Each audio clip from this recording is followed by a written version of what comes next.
नमस्कार, मैं गोविंद प्रसाद सैनी ज्ञान विविध्य चैनल में आपका स्वागत करता हूं और अभिनंदन करता हूं। आज हम पढ़ेंगे उच्चारण स्थान।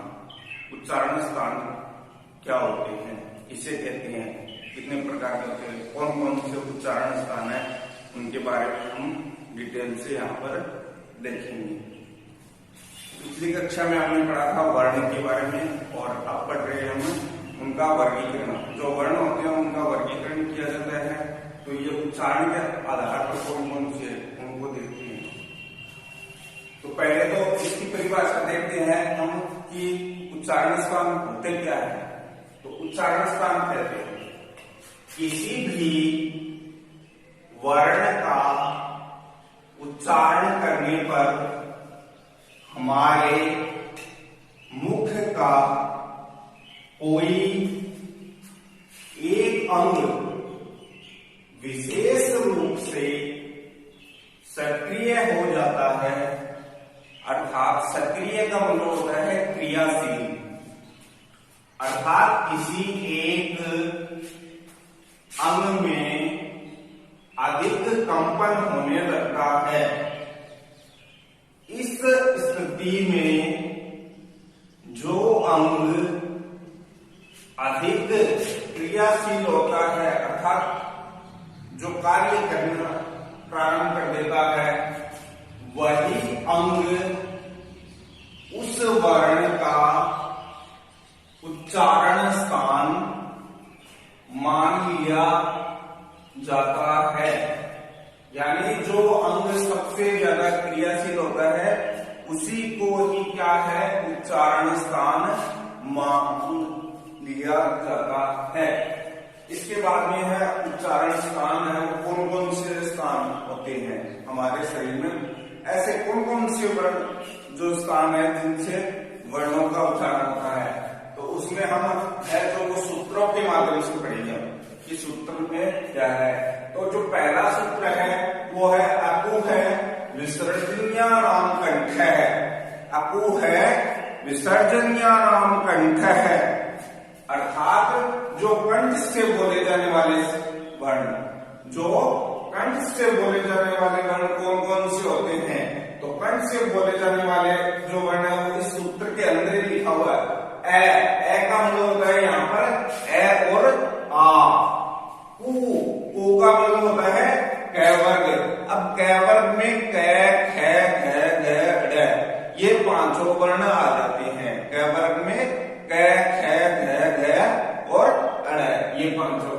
और उसके बाद में विसर्जन्याम अर्थात विसर्ग, अर्थात विसर्जन्याम का मतलब होता है विसर्ग। और इनका जो उच्चारण स्थान है वो क्या है, कंठ है। यानी इनका जो ए आ कैवर्ग विसर्ग, ठीक है, इनका जो उच्चारण स्थान है वो क्या है, कंठ है।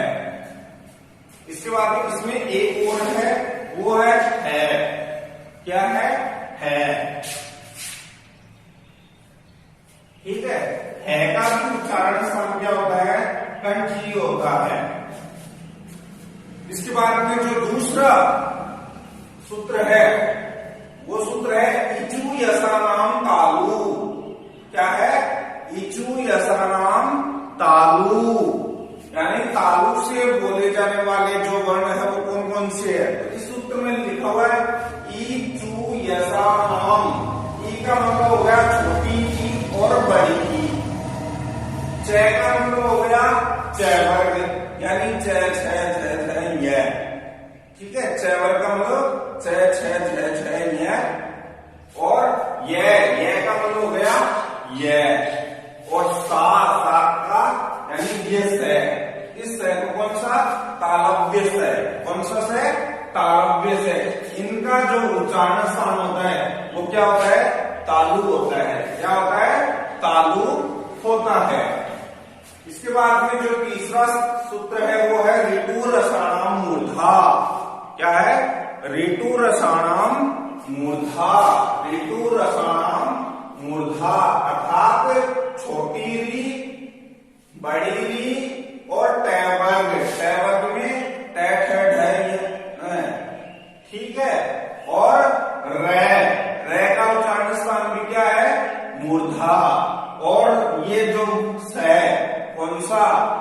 मूर्धन्य स, इसको मूर्धन्य स कहते हैं। इनका जो उच्चारण स्थान है वो क्या है? मूर्धा है। क्या है? मूर्धा है। इसके बाद में अगला जो सूत्र है वो है ऋतु लसानाम दंतः। ऋतु लसानाम दंतः अर्थात दांत।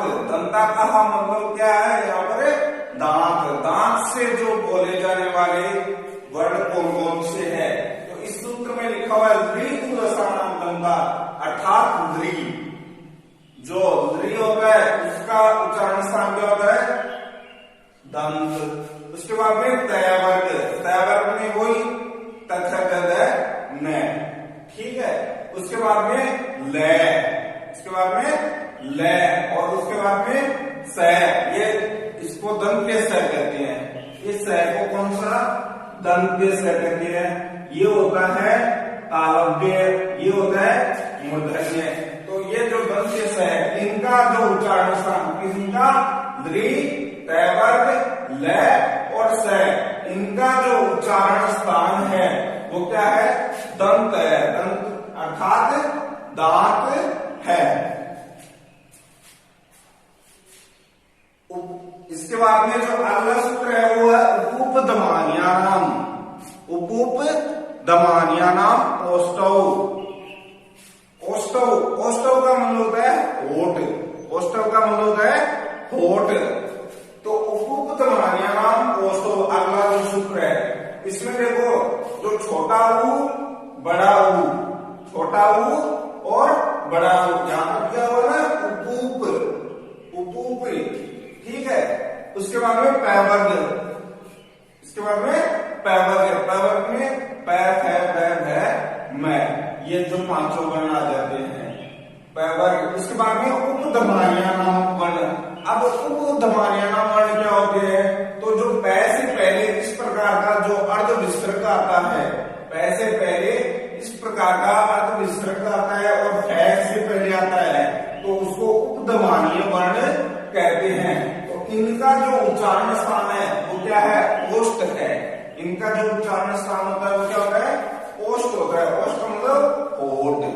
ओष्ठ का मतलब क्या होता है? होठ। होठ है इनका उच्चारण स्थान। इसके बाद में है अगला जो सूत्र है वो नासिक्य अनुस्वारस्य। नासिक्या अनुस्वारस्य। नासिका, नासिका यानी नाक। नासिका का मतलब क्या होता है? नाक। तो इसका जो सूत्र है वो क्या है? नासिक्या अनुस्वारस्य। अनुस्वार, अनुस्वारस्य यानी अनुस्वार। अनुस्वार का जो उच्चारण स्थान है वो क्या होता है? नासिका होता है। क्या होता है? नासिका होता है। नासिका का मतलब नाक। ये जो अनुस्वार होता है वो किससे बोला जाता है? नाक से बोला जाता है। क्या किससे बोला जाता है? नाक से बोला जाता है। इसके बाद में एक सूत्र और आता है जो नासिका से ही बोला जाता है, जो नाक से ही बोला जाता है। वो सूत्र है यम गणना नाम नासिका। यम गणना नाम नासिका यानी जो ये, मैं, न और न, अर्थात कहने का मतलब है जो प्रत्येक जो भी वर्ग था हम, जैसे कैवरग, चैवरग, टैवरग, तैवरग, तो इनका जो पांचवा वर्ण होता है, इनका जो पांचवा वर्ण होता है उसको नासिक्य वर्ण कहते हैं। अर्थात वो नासिका से बोला जाता है। इसका जो सूत्र है वो क्या है? यम गणना नाम नासिका। अब देखो ये पांचों जो वर्ण है वो इसी के अंदर है। यम, न, ना, नाम, नासिका। अर्थात यह, मैं, न और न। ठीक है। इनका जो उच्चारण स्थान है वो क्या है? नासिका है। क्या है? नासिका है। इसके बाद में कुछ 2-3 और सूत्र है तो उनको हम देख लेते हैं। अब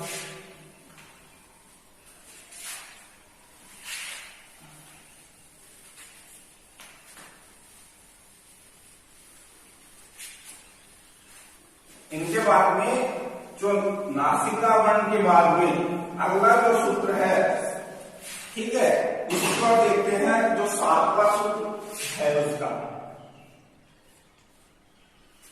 इसका जो अगला जो सूत्र है वो है वकारस्य दंतोष्ठ है। वकारस्य दंतोष्ठ है, एक सूत्र है वकारस्य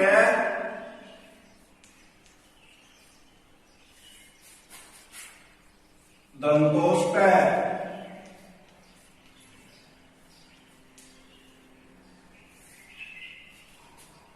वकारस्य दंतोष्ठ है अर्थात कहने का मतलब क्या है कि जो वय होता है, जो वय होता है उस वय का उच्चारण स्थान भी क्या होता है, उच्चारण स्थान। उच्चारण स्थान क्या होता है, दंतोष्ठ। क्या होता है, दंतोष्ठ, दंतौष्ठ। दंतौष्ठ का मतलब दंत, दंत यानी दांत और औष्ठ यानी होठ, यानी इसका उच्चारण स्थान क्या होता है, दंतोष्ठ होता है। इसके बाद में अगला जो सूत्र है एदे तो कंठ तालु, एदे तो कंठ तालु, एदे तो कंठ तालु।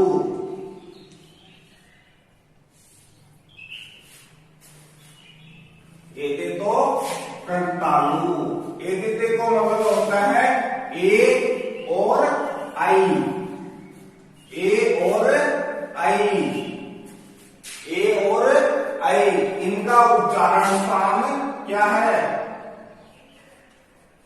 उच्चारण स्थान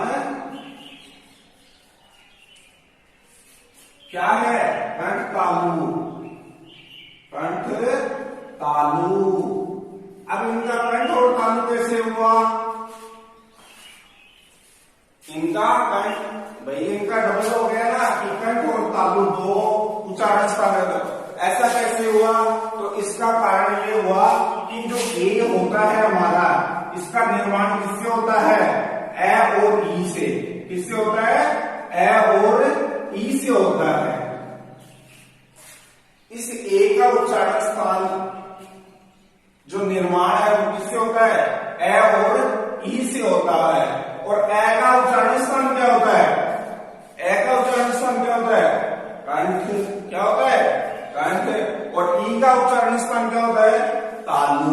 ई का उच्चारण स्थान क्या होता है, तालु। तो इन दो वर्णों के संयोग से बना है ये ए, इसलिए इसका उच्चारण स्थान क्या हो गया, कंठ तालु।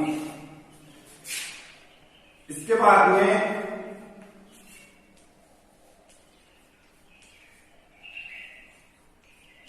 ओदो तो कंठोष्ठ,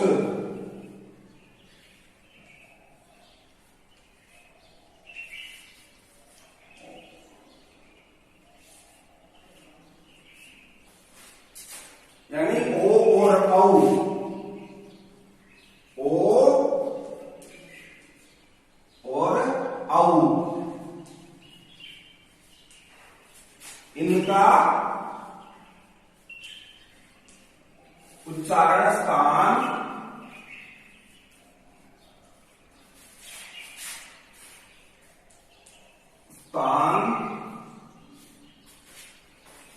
क्या है, कंठोष्ठ। क्या है, कंठोष्ठ है।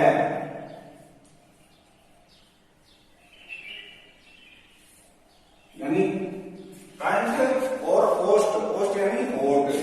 अब इनका भी दो डबल है, कंठ भी है और ओष्ठ है।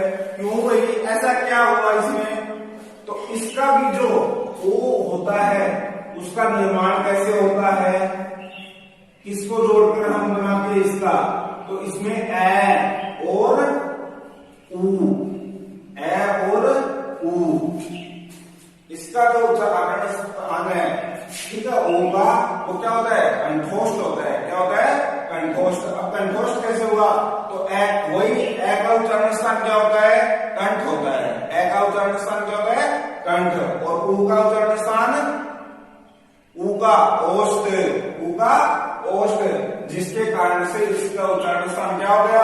कंठोष्ठ। क्या हो गया? कंठोष्ठ।